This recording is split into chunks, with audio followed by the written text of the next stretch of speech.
안녕하세요. 신영글 교수입니다. 19장 회계 변경 오류 수정의 두 번째 시간인데요. 오늘 남은 부분 모두 다 설명하겠습니다. 지난 시간에는 회계 변경 중에 정책 변경을 이야기했는데요. 이번에는 추정치 변경을 보겠습니다. 회계 정책 변경은 회계 처리를 모두 소급했었죠. 추정치 변경은 전진법을 적용합니다. 그래서 추정이 변경된 연도를 포함해서 그 이후 연도까지 쭉 손익의 영향을 뿌리는 겁니다. 그게 이제 요 내용인데요. 예제 3번 볼까요? 추정치 변경인데요.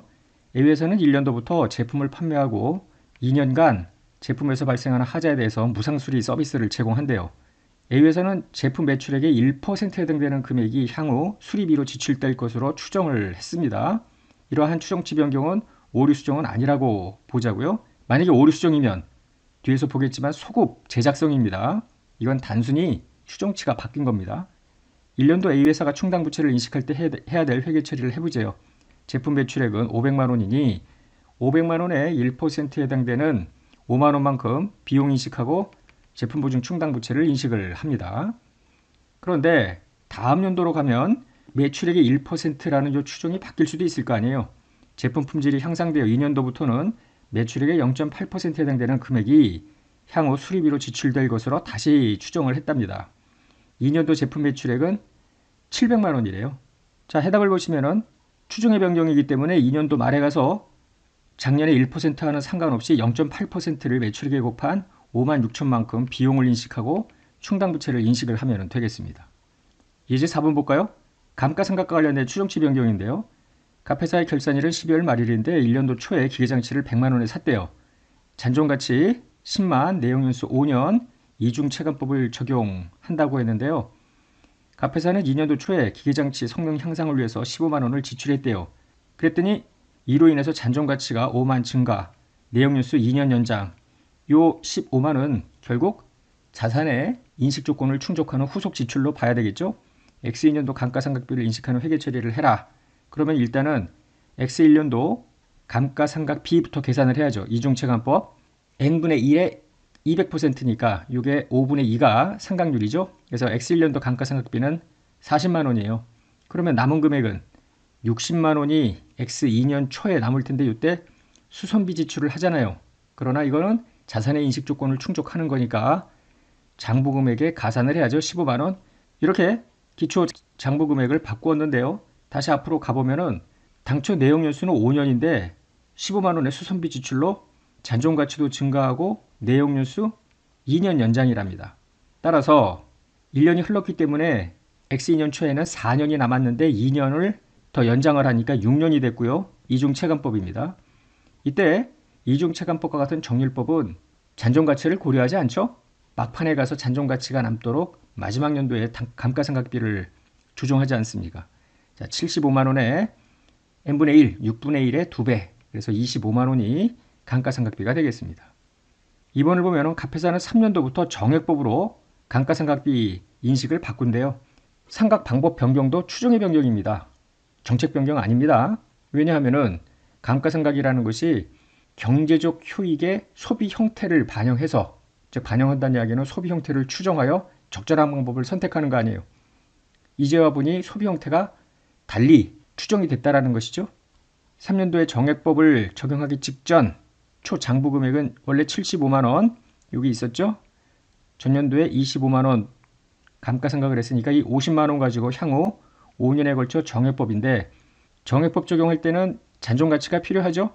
50만 원에 15만 원 뺀 금액을 5분의 1만큼 7만 원이 새로운 감가상각비가 되겠습니다.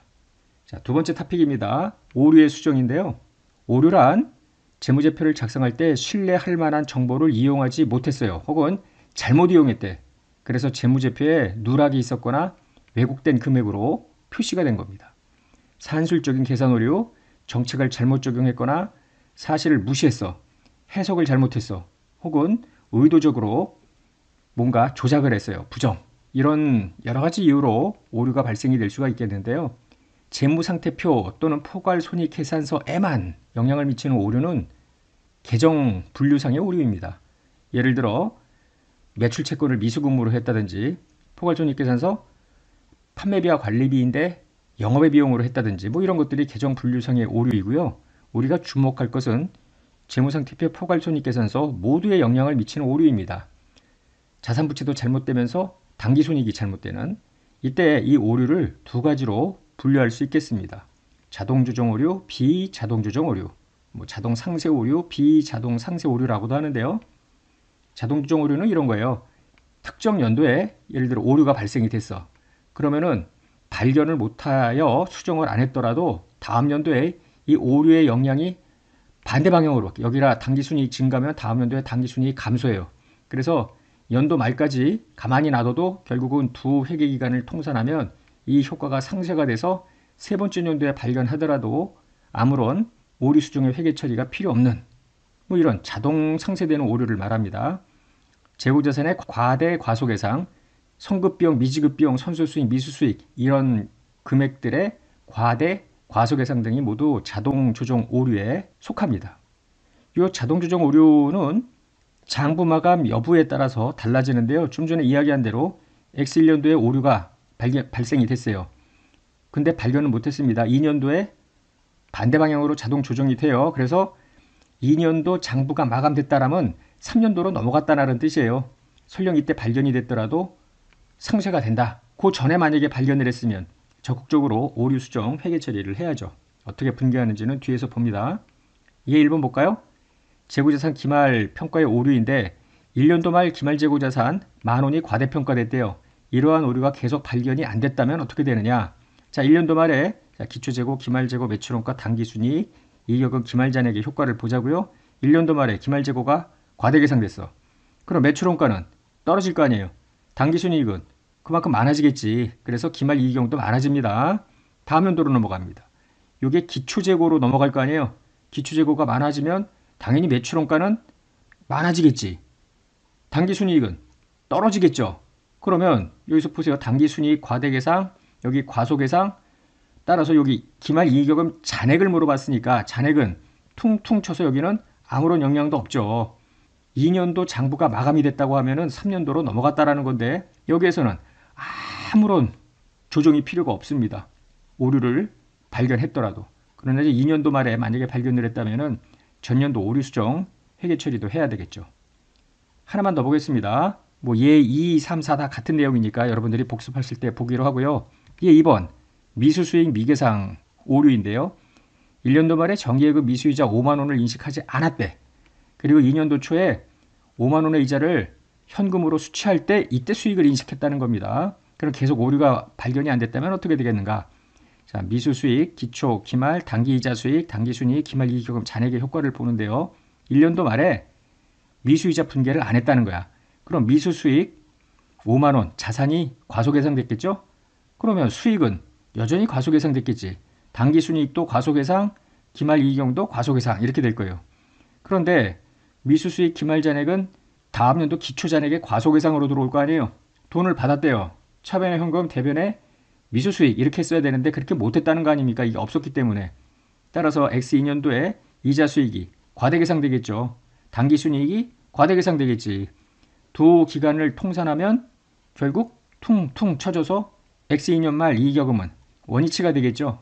이런 오류를 X3년도에 발견했다고 하더라도 고칠 건 없다는 겁니다. 복습하면서 예3 미지급비용, 예4 선급비용 여러분들이 살펴보기 바랍니다.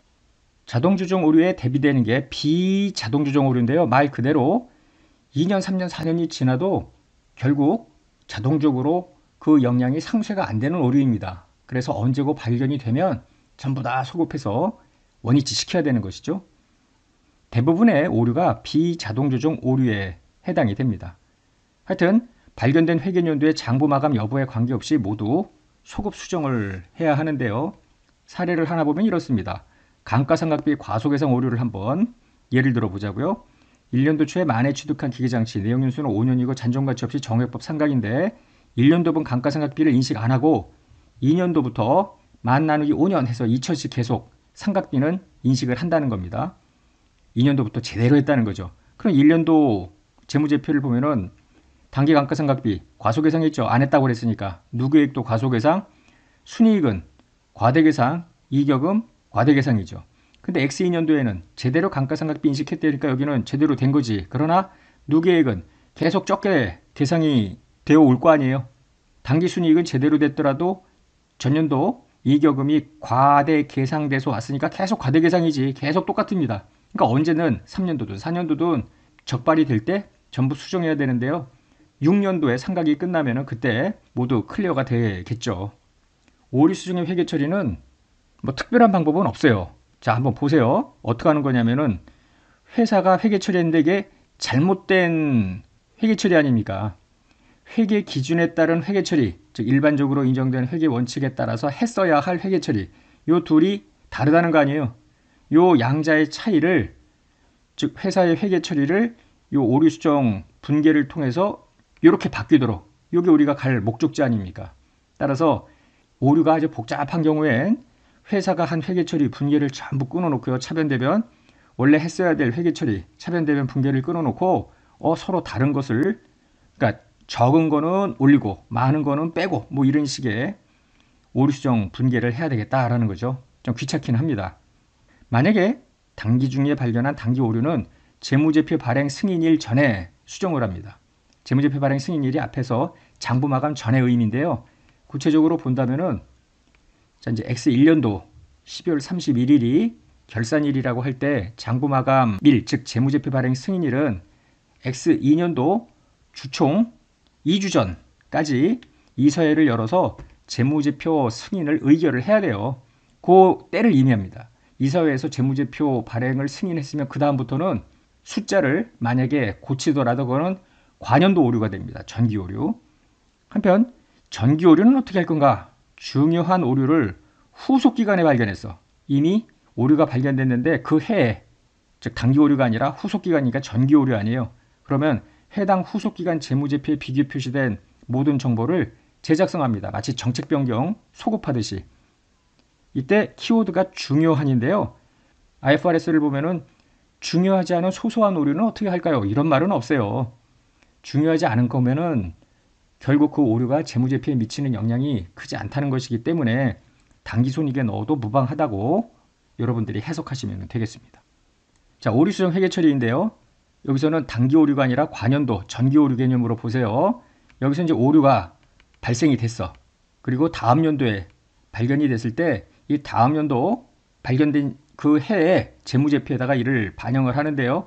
오류가 발생한 과거 기간 재무제표가 비교 표시돼. 이게 X2년, X1년 할 때 이제 오류가 발생된 연도 비교 표시가 될 거 아닙니까?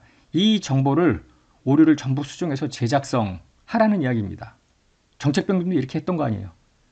이때 오류가 비교 표시되는 가장 이른 과거 기간 이전에 발생한 경우, 예를 들어서 X0년도에 발생했던 오류였어.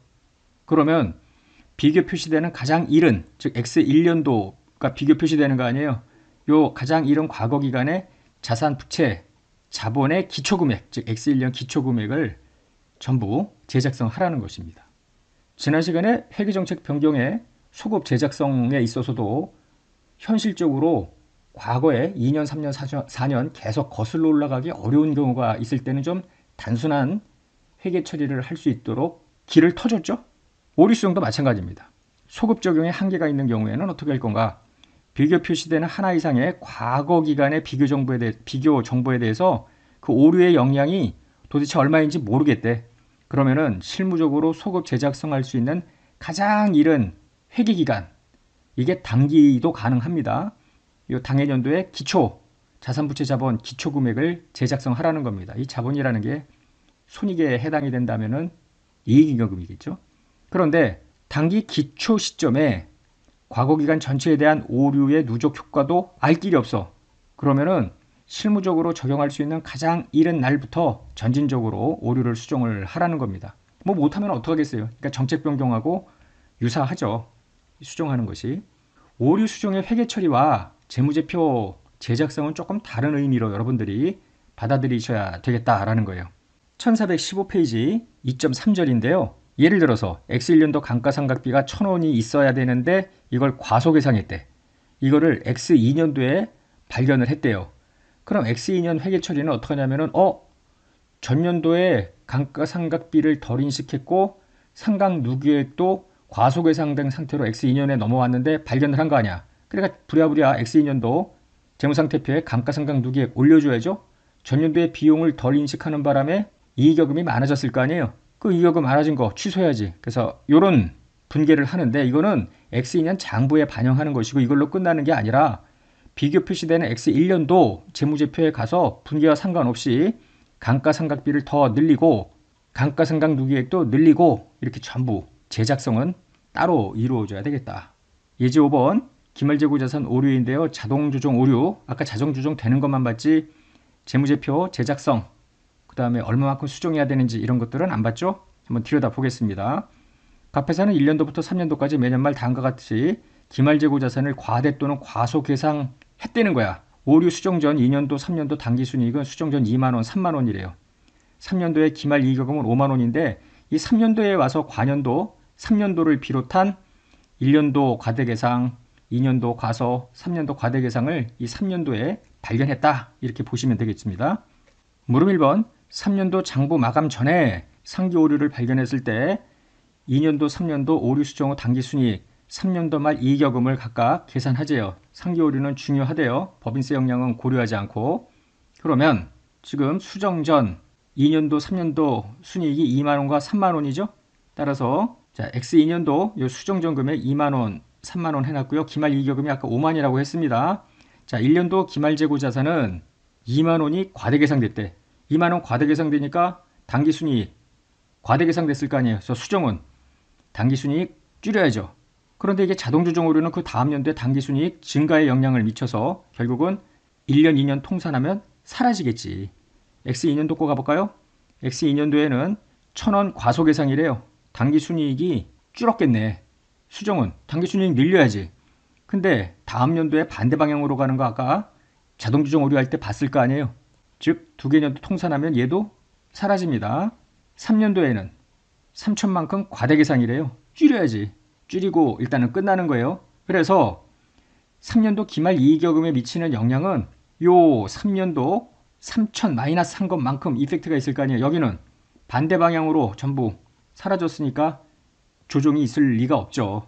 그래서 각각 위에서부터 쭉 2만에서 2천 더하고 1000에서 2만 3천이 X2년도 제대로 된 당기순이익, 3년도 2만 6천 제대로 된 당기순이익이고요. 기말 이익여금도 4만 7천이 옳은 숫자입니다. 물음 2번은 물음 1에서 3년도 재무제표에 반영할 오류수정 분계를 해보라는 거죠. 3년도 장부에 반영할 오류수정 분계는 요 두 가지입니다.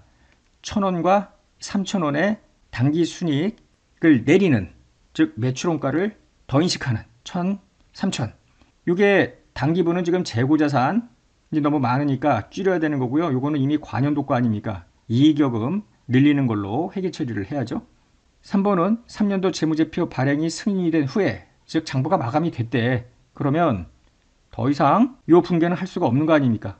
왜냐하면은 마감되는 순간에 요 천만큼은 모두 다 상쇄가 돼서 끝난 거죠. 여기 끝나고 마감되는 순간에 아무것도 할 게 없는 거 아니에요. 따라서 3천만 분계를 하면 되는데 요 분계가 여기에요. 한 해년도 다음으로 넘어가면 매출 원가라는 비용이나 뭐 특히 뭐 수익이나 이런 과목은 쓸 수가 없는 거 아니에요. 이익여금에서 조정하는 것입니다. 객관식 시험 문제에는 이런 형식도 자주 나옵니다. 예제 6번 같은 경우에 자동조정, 비자동조정 오류가 한꺼번에 나오는데요. 의뢰사는 1년도부터 예금에 대한 이자 수익, 차입금에 대한 이자 비용을 현금 기준으로 인식하고 돈 들어오고 돈 나갈 때만 수익 비용을 인식을 했나 봐요. 단기에 발생한 이자 수익, 이자 비용을 모두 다음 연도에 수치 지급이 된다고 가정을 합니다. 한편 1년도, 2년도 무형자산 상각비를 인식하지 않았대요. 의뢰사가 인식하지 않은 미수이자, 미지급이자, 무형자산 상각비가 이렇게 나와요. 한편 의뢰사의 오류 수정 전 3개년도 당기순이익이죠. 이게 수정 전 기말 이익여금이고요. 상기 오류가 중요하다 가정하고 소급 반영해서 3년도 재무제표를 재작성할 경우 연도별 수정 후 당기순이익, 3년도 기말 이익여금을 계산해보자라는 것입니다. 그럼 수정 전 당기순이익은 각각 3만, 3만 5천, 4만이죠. 3만, 3만 5천, 4만 그 다음에 기말 이익여금이 있고요. 자, 미수이자 금액이 있는데요. 미수이자 인식했어야 할 금액이 2천, 1,500, 2만 2,200인데 안 했다는 거 아니야. 돈 받을 때 회계 처리했다라는 것이니까 자, 미수이자 인식해야죠. 당기순이익. 그러면 다음 연도에 반대 방향으로 상쇄가 될 거 아니에요. 또 1,500 다음 연도에 또 죽이고 2,200 이걸로 끝나야지 일단은. 그래서 기말 이익여금에 영향을 줍니다. 미지급 이자를 인식 안 했대요. 인식하면 1800 줄 거 아니에요. 다음 연도랑 자동 상쇄가 되고요. 요거 1400 플러스 1400 상쇄가 되고요. 마이너스 2500 요걸로 일단은 끝나죠. 그래서 마이너스 2500. 그런데 무형자산 상각비는 자동 조정되는 게 아니니까 덜 인식한 것만큼 인식을 더 해야 되니까 당기순이익이 줄어들죠. 3000하고 1000, 4000만큼 마이너스가 되죠. 따라서 제대로 된 기말 이익여금은 95,700입니다. 예제 7번은 비자동 조정 오류 수선비 회계 처리 오류인데요. 이런 거예요. 1년 초에 기계장치 중 설비 A에 대해서 수선비 10만원을 지출하고 이를 장부에 가산했대요. 근데 요 1년 초 이제 설비의 잔존 내역 요소 5년 잔존 가치 없이 정액법으로 상각을 하는데 수선비 회계 처리를 반영한 갑회사의 1, 2년도 약식 재무제표가 주어집니다. 기계장치 상각요객 나머지 자산 부채자본 이익여금이 있고요. 포괄손익계산서에 요 수선비가 있는데 수선비 1년도에 만원 여기 5천원 이렇게 되어 있는데 이거랑 상관없이 얘는 10만원의 수선비인데 기계장치 원본에 가산했다는 거죠. 그런데 X1년에 발생한 수선비 10만원은 자산의 인식조건을 충족하지 못한다는 거야. 발생연도 비용으로 회계 처리하는 게 타당하다. 오류 금액은 중요하다. 이런 겁니다. 이런 식의 오류 수정 통계를 하기 위해서는 자 1년도, 2년도 지금 연속해서 1년도 게 잘못됐는데 2년도에 와서 지금 발견이 됐다는 거 아니에요. 회사의 회계 처리, 원래 했어야 될 올바른 회계 처리를 보는 거죠. 올바른 회계 처리는 X1년도에 비용 인식하고 현금 나가고 더 이상은 없는 거예요. 그런데 회사는 이걸 기계장치에 넣었고 5년간 상각을 하니까 감가상각비 이렇게 된 거 아닙니까? 이거를 전부 합친 회계 처리로 본다면은 기계장치 10만원은 사라져야죠. 감가상각 누계액, 자산부채 자본, 수익 비용 순으로 없애버리면 돼요. 감가상각 누계액은 2만, 4만이 대변에 있죠? 요거 죽여버립니다. 한편 당기비용, 요 2년도 비용, 감가상각비는 있으면 안 되죠. 2만. 그럼 대체 일치금액이 왼쪽이나 오른쪽에 떠요. 차변에 8만만큼인데 이 8만은 뭐냐 하면 X 1년도에 회사는 2만원만큼 비용을 인식을 했더랬어요. 회사는 10만원만큼 했어야 되는 거 아니에요. 따라서 2만원만큼 비용의 과소계상, 당기순이익 8만 과대, 이익여금 과대. 그래서 여기서 8만만큼 줄이는 아무 생각 없이 대체 일치금액을 넣어도 상관은 없습니다. 그리고 재무제표 제작성을 하면 되겠죠. 참고로 1421페이지하고 그 다음 페이지에 걸쳐서 아시아나항공의 정기 오류로 인한 재무제표 제작성, 그 다음에 주석 공시사항이 나오는데요. 31기가 단기입니다. 그러니까 30기, 전기 말, 전기 초가 나온다는 거죠. 이게 전기 오류로 인해서 소급 제작성할 때 정책 변경과 마찬가지로 전기 말, 전기 초까지 들어가야 되고요. 공시 주석에도 뭐 때문에 지금 문제가 있었는지 쭉 설명을 하면서 단기말, 전기말에 어떤 금액들이 문제가 생겼는지 그리고 손익계산서는 어떻게 바뀌었는지를 전부 다 공시하는 것입니다. 1423페이지를 보면 경영자의 이익조정 요인이 나오는데요. 재무제표 분식은 상당히 많다고 보여집니다. 금융감독원에서 매년 적발 사례를 감독원 홈페이지에 올리기도 하는데요. 이제 회계학계에서는 뭐 다양한 경영자의 이익조정 중에서 몇 가지 요인을 설명하고 여기에 대해서 논문도 많이 나와 있습니다. 예를 들면은 정치적 비용의 감소, 즉 독과점 회사 같은 경우에는 정치적 비용을 줄이기 위해서 오히려 당기순이익을, 넷인컴을 줄이려는 요인이 많습니다. 그러나 대부분은 당기순이익을 늘리려고 하는데요. 특히나 재무구조를 양호하게 보이려고 당기순이익을 늘리는 그리고 부채를 적게 하는 이렇게 재무구조를 양호하게 보이게 함으로써 이후 자금 조달에 따른 비용, 코스트 오브 캐피탈을 줄이려는 의도로 분식을 하는 경우가 상당히 많죠. 더 나아가서 경영자 보상이 이익에 연계된 경우 보너스가 이익에 연계가 돼 스탁 옵션이 들어가 있어. 이럴 때는 보고이익을 늘리려는 요인이 많겠죠. 따라서 이제 오너 경영 말고 전문 경영인이 CEO일 때 이런 현상이 두드러지게 나타납니다. 한편 이익 유연화라는 건 뭐냐면은 연도별로 손익이 들쭉날쭉한 게 별로 외부에서는 달갑게 보진 않습니다. 스테디하게 올라가는 게 좋죠. 그래서 너무 많이 올라가면 좀 끌어내리는 거야. 비스무리하게. 내려갈 때는 좀 이것도 브레이크를 걸고 이렇게 좀 완만하게 막 이렇게 플럭추에이션이 큰 거를 완만하게 조정을 하는 거. 스무딩이라고 합니다. 인컴 스무딩. 뭐 이런 것들. 한편 유형자산 손상차손할 때도 한번 설명을 드린 적이 있는데요. 이 빅 베스라는 거 특정 연도에 왕창 비용을 떠는 거예요. 그러면 다음 연도에는 세상 없어도 당기순이익이 늘죠. 손상차순으로 모든 거를 다 떨어버렸는데 과도하게 떨어버리는 거죠. 주로 어떤 경우냐면은 새로운 CEO가 부임이 됐어. 이때 자기가 부임한 연도에 왕창 비용을 떨어서 그 사유를 전임 CEO한테 미루는 거죠. 그럼 다음 연도에는 비용 인식할 게 별로 없어요. 당연히 올라가겠고 자기가 잘해서 올라간 걸로 자화자찬하는 경향이 있죠. 감사인들은 이런 유인들을 보고 분식의 유인이 높으면 뭔가 어디서 조작을 했을 가능성이 높을 거 아니에요. 그래서 회계감사 전략을 짤 때도 이런 이익조정 유인, 회사의 주변 환경들을 먼저 검토하도록 하고 있죠. 자, 여기까지 해서 회계변경 오류수정 끝냈는데요. 특히나 오류수정의 경우에는 달리 공부할 거는 없고요. 앞에도 얘기했지만 회사가 한 회계 처리, 회계 기준에 따라서 한 회계 처리, 이게 다르다는 거 아닙니까? 그런데 회사는 어떻게 회계 처리했다 시험 문제에 나오잖아요. 제대로 회계 처리했더라면 이렇다. 이거는 주지 않죠. 예를 들면 우리가 전 시간에 했던 리스 같은 경우에 회사가 인식 면제가 아닌데 인식 면제로 했대. 그러면 알아서 인식 면제가 아닐 경우에는 그럼 회계 기준에 따라서 리스 부채 사용권 자산을 어떻게 인식하는지를 시험 문제는 안 주죠. 알아서 회계 처리를 하도록 요구할 것 아닙니까? 지금까지 배웠던 모든 분야에서 오류 수정 문제는 다 출제될 수 있습니다. 종합 문제라고 보시면 되겠습니다. 많이 공부하십시오. 끝내겠습니다.